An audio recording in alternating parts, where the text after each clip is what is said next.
আসসালামু আলাইকুম প্রিয় দর্শক, শেখ হাসিনা এবার আন্তর্জাতিক সংবাদ সংস্থা রয়টারের সঙ্গে একটা ইন্টারভিউ দিয়েছেন। এর আগে একবার দিয়েছিলেন ভারতীয় সংবাদ মাধ্যম এনডিটিভির সঙ্গে, এবার দিয়েছেন সরাসরি রয়টারের সঙ্গে। এবং সম্ভবত এটাই শেখ হাসিনার প্রথম কোনো সরাসরি ইন্টারভিউ, কারণ এনডিটিভির ইন্টারভিউটা ছিল লিখিত আকারে। এনডিটিভি লিখিতভাবে প্রশ্ন পাঠিয়েছিলেন ইমেইলের মাধ্যমে, উনি ইমেইলের মাধ্যমে উত্তর দিয়েছেন। এখন সেই উত্তরগুলো উনি দিয়েছেন না ওনার হয়ে কেউ লিখে দিয়েছেন, এটা বলা বড় কঠিন, কারণ এটা দৃশ্যমান নয়। কিন্তু এক্ষেত্রে তাই হয়নি। এক্ষেত্রে রয়টার্সের আপনার ইন্ডিয়াতে তাদের যে রাজনীতির বিষয়ক যে editor mister Krishna N Das, খুব বড় একজন সাংবাদিক এবং উনি বাংলাদেশ সম্পর্কেও বেশ অভিজ্ঞ। বাংলাদেশে এর আগে 2018 সালে আমাদের রোহিঙ্গা ক্রাইসিস নিয়ে উনি রিপোর্ট করেছেন, এবং বাংলাদেশ ব্যাংকের যে টাকা ডলার রিজার্ভ লুট হয়েছিল, চুরি হয়েছে, সেটা নিয়েও ওনার গুরুত্বপূর্ণ রিপোর্ট ছিল। এই কৃষ্ণা এন দাস ওনার সঙ্গে সরাসরি টেলিফোনে কথা বলেছেন বৃহস্পতিবার রাত থেকে শুরু করে শুক্রবার পর্যন্ত, মানে সম্ভবত বৃহস্পতিবার রাত 12টার আগে পাচ্ছে হবে, এরকম 5-10 মিনিট আগে, যেটা নাকি শুক্রবার পর্যন্ত যে ঠেকেছিল।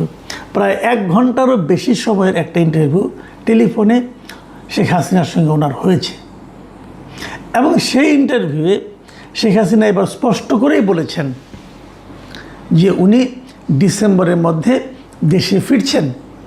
এবার একটু বাড়তি বলেছেন যে উনি একা ফিরছেন তা বলেননি, উনি বলেছেন ওনার দলের যারা সিনিয়র সহকর্মী আছেন, মানে কেন্দ্রীয় পর্যায়ে যারা নাকি সিনিয়র লিডার আছেন, তাদেরকে সঙ্গে নিয়ে উনি ফিরবেন। এবং উনি ফিরবেন সারেন্ডার করার জন্য, মানে ওনাদের বিরুদ্ধে যে হুলিয়া আছে, গ্রেপ্তারি পরোয়ানা আছে, তারই প্রেক্ষিতে ওনারা নিজে থেকেই দেশে ফিরে আইনের হাতে নিজেদেরকে সোপর্দ করবেন। এটা কিন্তু একটা বড় ঘোষণা, মাথায় রাখবেন যে এর আগে কখনো এরকম হয়নি। এর আগে কখনো কোনো পলিটিক্যাল লিডার বলেনি যে আমি এভাবে দেশে ফিরতে চাই। মানে যারা এর আগে পালিয়ে গিয়েছিল বিভিন্নভাবে, নানাভাবে পালিয়ে গিয়েছিল অনেকেই, কিন্তু কেউ কিন্তু বলেনি আমি দেশে ফিরে আসতে চাই। এই প্রথমবার, আগে একবার শুনলাম শেখ হাসিনাই বলেছিলেন, এখন আবার শুনলাম এবার একটা আন্তর্জাতিক মিডিয়ার কাছে উনি বললেন যে উনি দেশে ফিরে যাবেন এবং সেটা ডিসেম্বরের মধ্যেই যাবেন।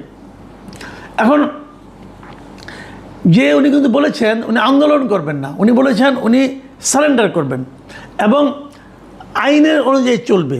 এবং ওনাকে বলা হয়েছিল আপনি গেলে কী হবে, উনি বলেছেন যে ফেরার পর তারা আমাকে গ্রেপ্তার করতে পারে, এমনকি আমাকে হত্যাও করতে পারে, উনি এটাও বলেছেন। মাথায় রাখবেন শেখ হাসিনার বয়স কিন্তু এখন 78 বছর। কাজেই শেখ হাসিনার যদি সাহস থাকে এই বয়সে এ ধরনের একটা সিদ্ধান্ত নেওয়াটা যে কতটা রাজনৈতিক সুদূর প্রসারী সিদ্ধান্তের ব্যাপার, এটা নিশ্চয়ই আপনারা বুঝতে পারছেন। যদি শেখ হাসিনা ফিরে আসেন তাহলে কি হবে, এটা নিয়ে আমরা আলোচনা করব। কিন্তু তার আগে তিনি কেন ফিরে আসতে চান উনি সেটাও বলেছেন। উনি বলেছেন যে আমি জানি যে আমার মৃত্যু হতে পারে, তাও আমি যাব, কারণ আমার দলের নেতাকর্মীরা দেশের মধ্যে প্রচণ্ড চাপের মুখে আছে। কাজে সেই চাপটাকে উনি করার জন্য আসবেন। এবং উনি বলেছেন যদি আমার মৃত্যু আসে, আমি চাই যে আমার মৃত্যু যেন আমার দেশের মাটিতে হয়, যেখানে আমার পিতামাতা, আমার পুরো পরিবারকে হত্যা করা হয়েছে এবং তারা এই যে মাটিতে শুয়ে আছে সেই মাটিতেই যে আমি মরতে চাই। এবং উনি আরও বলেছেন যে উনি যে আসছেন, অনেকে এটা গত কয়েকদিন ধরে বলা বলি করছিল যে উনি যে আসছেন উনি কি বিদেশের অন্য কোনো দেশের কোনো শক্তির সঙ্গে, কোনো সরকারের সঙ্গে আলোচনা করে আসছেন। যেটা আমারও ধারণা ছিল যে উনি আসলে নিশ্চয়ই অন্য কারোর সঙ্গে আলাপ আলোচনা করে আসবেন, বাট উনি স্পষ্ট করেছেন যে তার এই ফেরার বিষয়ে বিদেশের কোনো সরকারের সঙ্গে তার কোনো ধরনের আলাপ আলোচনা হয়নি। দেখুন উনি কিন্তু একদম খুব ঝানু রাজনীতিবিদ এবং উনি এই রাজনীতির কথাটাও কিন্তু উনি বলেছেন। উনি বলেছেন যে আমি ন্যায় বিচারে বিশ্বাস করি, আমি মনে করি একবার যখন এই বিচার কাজ শুরু হবে, জনগণের কাছে স্পষ্ট হয়ে যাবে যে এই আদালত কতটা পক্ষপাত দুষ্ট, এবং আমি এটা প্রমাণ করতে চাই। মানে উনি এই যে আদালত ওনার বিচার হচ্ছে, সে আদালত আসলে পক্ষপাত দুষ্ট কিংবা পক্ষপাত দুষ্ট নয়, এই জিনিসটা উনি প্রমাণ করতে চাচ্ছেন।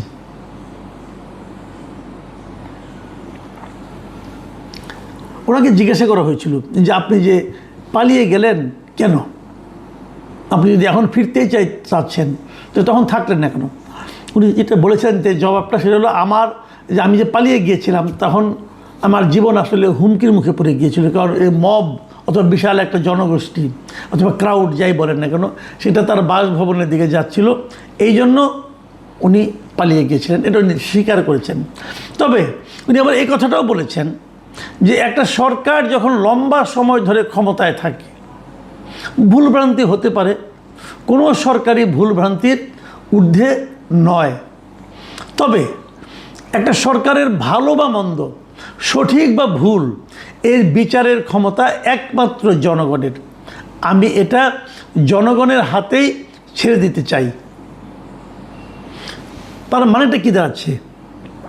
এবং আওয়ামী লীগকে যে নিষিদ্ধ করা হয়েছে সেটা নিয়েও কিন্তু উনি প্রশ্ন তুলেছেন। উনি বলেছেন যে তারা হয়তো আমাকে দোষী সাব্যস্ত করবে, আমি হয়তো নির্বাচনে অংশ নিতে পারবো না, কিন্তু তারা কেন আওয়ামী লীগকে সাসপেন্ড করলো?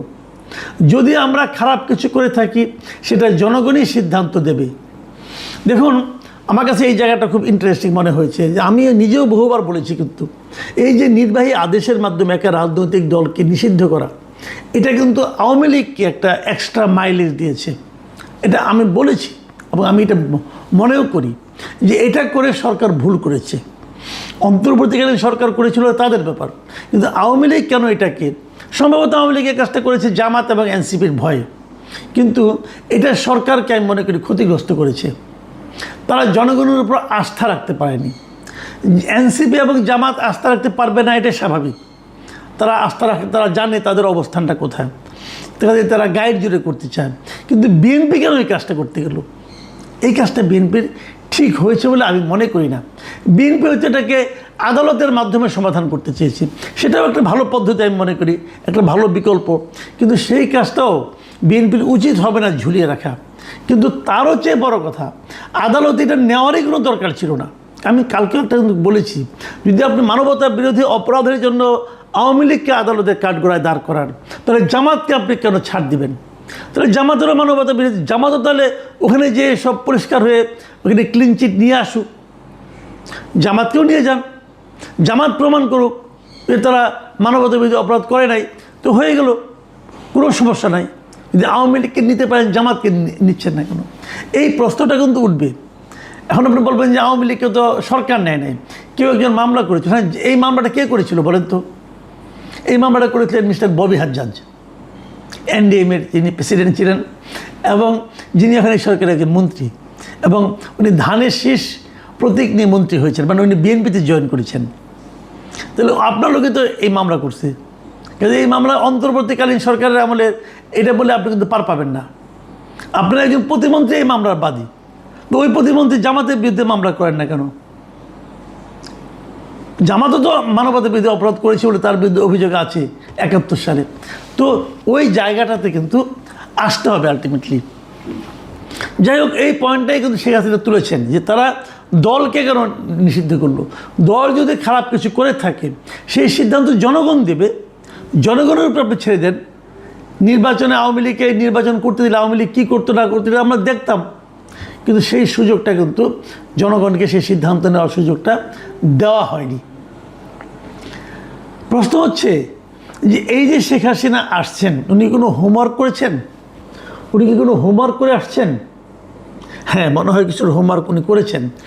এবং উনি জানিয়েছেন, এই ইন্টারভিউতে উনি জানিয়েছেন যে 300টি সংসদীয় আসনের মধ্যে 125টি আসনের সঙ্গে আসনে যারা নেতাকর্মী আছে তাদের সঙ্গে ওনার অনলাইনে মিটিং হয়েছে, এবং তারা সবাই আওয়ামী লীগকে কীভাবে পুনর্গঠিত করা যায় সেটা নিয়ে ওনারা কিন্তু কাজ করেছেন।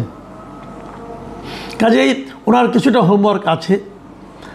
এবং বাকিটা হয়তো উনি আসার পর হবে। এবং উনি হয়তো আসার মাধ্যমে, আমি এটা আগেও বলেছি বহুবার, যে আসার মাধ্যমে উনি হয়তো ওনার দলের নেতাকর্মীর মধ্যে একটা নতুন ধরনের উদ্দীপনা তৈরি করতে চান। কিন্তু যে কথাটা বলে আজকে আলোচনাটা আমি শেষ করব, সেটা হলো ওই যে উনি শুরুতে বলেছেন যে উনি দলের সিনিয়র নেতাকর্মীদের নিয়ে আসবেন। আমার কিন্তু মনে হয় না যে ওনার সঙ্গে সঙ্গে ওনার সিনিয়র নেতাকর্মীরাও আসবেন, এটা আমি বিশ্বাস করি না। কারণ এই দলের এই নেতাকর্মীদেরকে আমি খুব ভালোভাবে চিনি।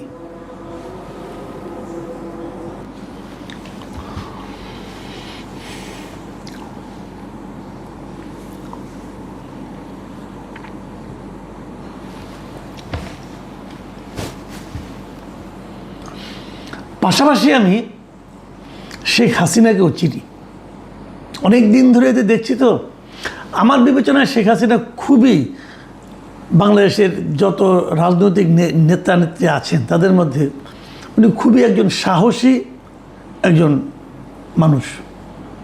তার আশেপাশের সাহসও তার যারা সিনিয়র নেতাকর্মী আছেন, যারা সিনিয়র নেতা আছেন তাদের মধ্যে নেই।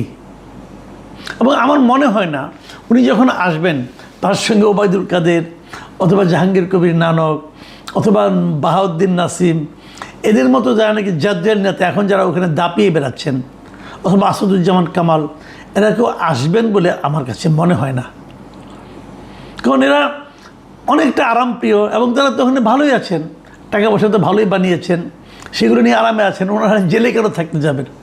জেলে থাকার মতো অতটা সাহস ওনাদের নাই, যে ওনারা কেউ আসবেন না, শেখ হাসিনাকে একাই আসতে হবে। তবে এটাও ঠিক, ওনারা এই যে সিনিয়র নেতা যাদেরকে শেখ হাসিনা খুবই গুরুত্ব দিয়ে থাকেন, ওনাদের মধ্যে যত কম লোক ওনার সঙ্গে আসবে তত শেখ হাসিনা এবং আওয়ামী লীগের জন্য ভালো হবে। কারণ এই দলটাকে যারা ডুবিয়েছে এবং 2024-এর যে বাস্তবতা, আওয়ামী লীগের যে জনপ্রিয়তা মানে একদম হিমাঙ্কেরও নিচে ছিল, তার পেছনে কিন্তু এই লোকগুলি কাজ করেছে। এই হাসান মাহমুদ, এই লোকগুলি কাজ করেছে, এই ওবায়দুল কাদের, এই লোকগুলি কাজ করেছে। কাজে এই লোকগুলি যত কম আসবে তত আওয়ামী লীগের জন্য ভালো হবে এবং শেখ হাসিনার জন্য ভালো হবে। শেখ হাসিনা বয়স হয়ে গেছে, তারপরে যখন উনি সাহস করেছেন যে উনি দলের জন্য নিজের জীবনকে ঝুঁকির মুখে নিতে চান, যদি উনি নিতে পারেন সেটা আমি মনে করি আওয়ামী লীগের জন্য ভালো হবে। কিন্তু পাশাপাশি এটাও মনে রাখতে হবে, আওয়ামী লীগ যখন আসবে, আওয়ামী লীগ যদি বারবার এখনও সেই ষড়যন্ত্র তত্ত্বের কথা প্রচার করতে থাকে, সেটা কিন্তু ভালো হবে না। এই যে ইন্টারভিউ শেখ হাসিনার যে মনোভাব আমি দেখলাম, যে অ্যাটিটিউড আমি লক্ষ্য করলাম, যে ভুল হতে পারে কিন্তু ভুলের বিচার জনগণের হাতে ছেড়ে দিতে চাই, এই অ্যাটিটিউডটা আমার কাছে মনে হয়েছে অধিকতর গ্রহণযোগ্য। বিচার জনগণই করবে, জনগণ বিচারে কখনো ভুল করে না। জনগণের কাছে দেন, জনগণ দেখবেন ঠিকই সিদ্ধান্ত দিয়ে দেবে। প্রিয় দর্শক, আমরা অপেক্ষায় থাকি শেখ হাসিনা আসলেই ফিরে আসবেন কিনা দেখি, এবং আসলে পর ওনার সঙ্গে কারা আসে সেটাও দেখি।